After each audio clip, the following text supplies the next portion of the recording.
Let's talk about the ultimate salesperson failing secrets.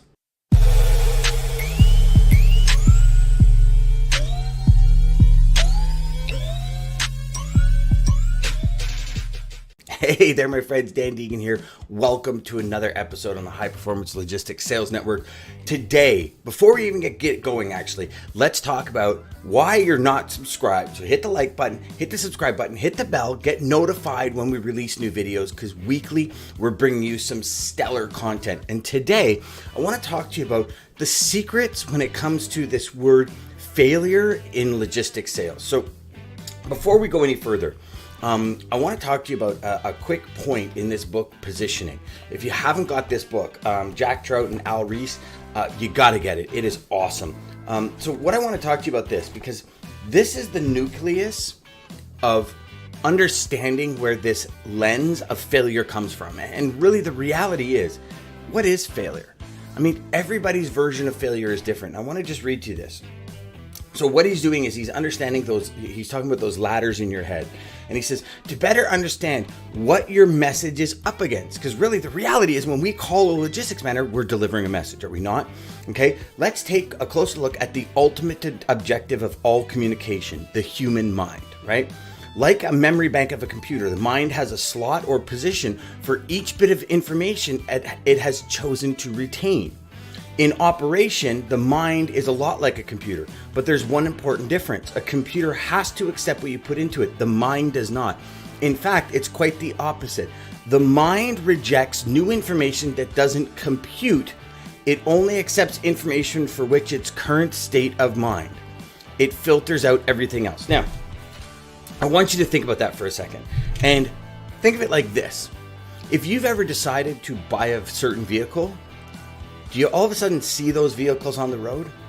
You see, that's because your mind went there. So what I want to do is I want to talk about failures with the core nucleus of our mind goes to certain places, okay? So when we do this, what I want you to do is I want you to think of one thing. So your starting point on every journey that you go on, so this is your journey and this is where you want to end up, okay? The starting point is a firm understanding of what you want. Okay, so what I do is I often say, what does my ideal client look like? So what do they look like? What do they want? What are some of their big desires? What are some of their big goals? I take that information and I bring that to my starting line. You see, if we don't understand exactly who our ideal client is, our failure rate is going to be so much higher. And let me explain to you why. This has nothing to do with, industry or anything like that. It's not about a niche right now, what I'm talking about. What I'm talking about is that idea of failure is mainly because the individuals selling are just out to get a sale. They're not out to identify and attract and bring in like-minded people onto their bus. See, because if you go back here and you look at this and you say, okay, if this person matches this, if they match this, if they match this, if they match this, they're going to be my ideal client, right? Now, the thing with ideal clients are if they match all of this, and like we said in the book Positioning, if their brain is in tune with that, your message is going to deliver. Hands down. Now, if your message delivers to 100 people and out of those 100 you close 2, then you've got a sales problem. But until you decide that you have an actual sales problem, you need to go after your ideal client. And the strategy that I've always adopted in this is you either learn or you move forward. And what do I mean by that? So you call up somebody and you address your top 4 points that we just laid out here. This is what they look like. This is how they act. This is their character. This is what they do. And if it doesn't resonate and the person you're speaking to is something like, no, I'm totally satisfied with my present incumbent supplier, I'm not interested. The learning part of the learn or move on is really, okay, I am totally intrigued because I've always found that if I can get one little piece of gold nugget, I could help retain my clients longer. I can help new clients. Mr. Prospect, what is it that makes this person so good that you don't even want to hear what I have to say? That's learning. Now, if you were to do that for every person that says no, inquire. What is it that you don't even want to hear me? Is it like the fact that 25 other people have called you today and they've all wasted your time? Like get inside their head. Even if it's a no, get inside their head. Because when we learn, it increases our motivation. It increases our dopamine and serotonin drips in our brain. Okay. And it decreases the idea of failure. So we don't get, if our energy meter's like powed to the top at the beginning of the day and we keep getting chipped away at it and it keeps going down, eventually our energy is really low, right? So that's your learn portion. Always learn. Never hang up the phone, just okay. Learn. Why? You said no to me right away. We haven't even had a chance. Did I catch you at a bad time? Do people typically catch you at a bad time? Is your incumbent so good that you don't want to hear me? Like, ask the question. What have you got to lose? Because if they're about to hang up on you anyways, whether they hang up on you where you're able to ask the questions or not, what's the difference in the end? The big difference in the end, I'll give it to you, is sometimes that sparks a further conversation and the walls come breaking down a bit, okay? Next is the move forward. So if you do connect and they are your ideal client, then what you're going to do is you're going to move to step 2, which is, of course, your baseball diamond, which you qualify, find out why they buy, fulfill the why, and then the home plate is the customer. Okay, we'll do that. We'll talk about that in another video. So no matter what call or email you have, you learn or you move forward. That's the way to maintain that motivation, right? This is a secret when it comes to failing in the sales world. Okay, now what I want to do is I want to talk to you about the idea here of getting to your goal.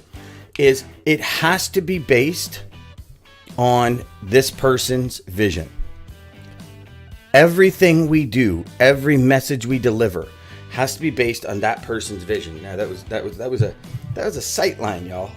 Pretty much screwed that one up. But right, hey, so the ending here that I want to make sure that you're completely understanding on is we see what we are in tune with. Just like I said at the beginning about the car, right? If you really want a Mustang, you're going to see Mustangs everywhere.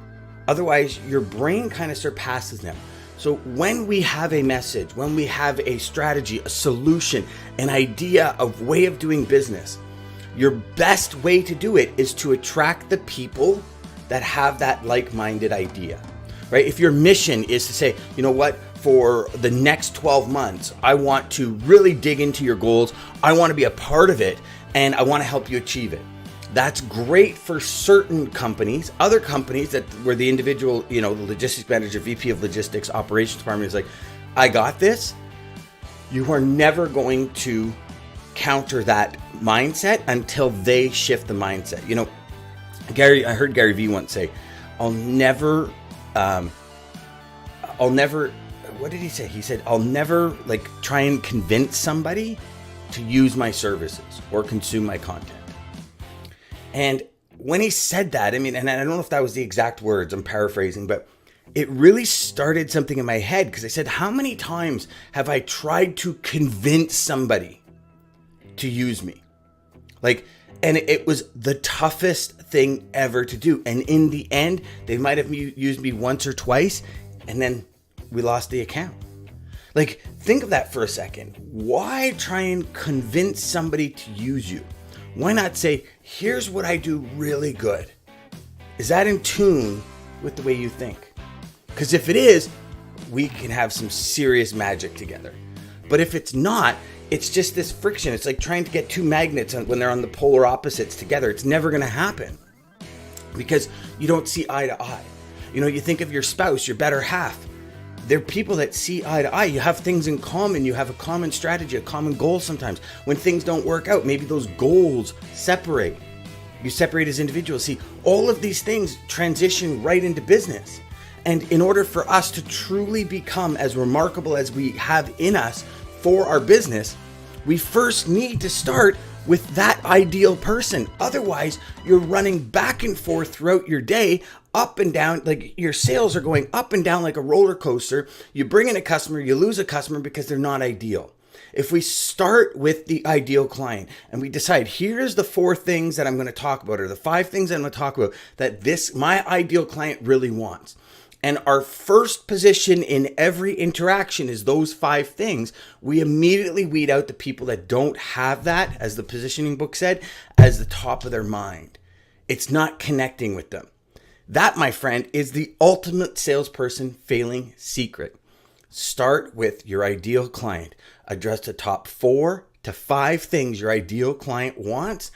If that moves the conversation forward, great. Now you're in tune. If it doesn't, why? Learn what is going on in their head. It will give you an opportunity to see a different perspective. Until next time, my friends, remember, go out there, make every call educational, crush your sales, and you're only one sales sequence away.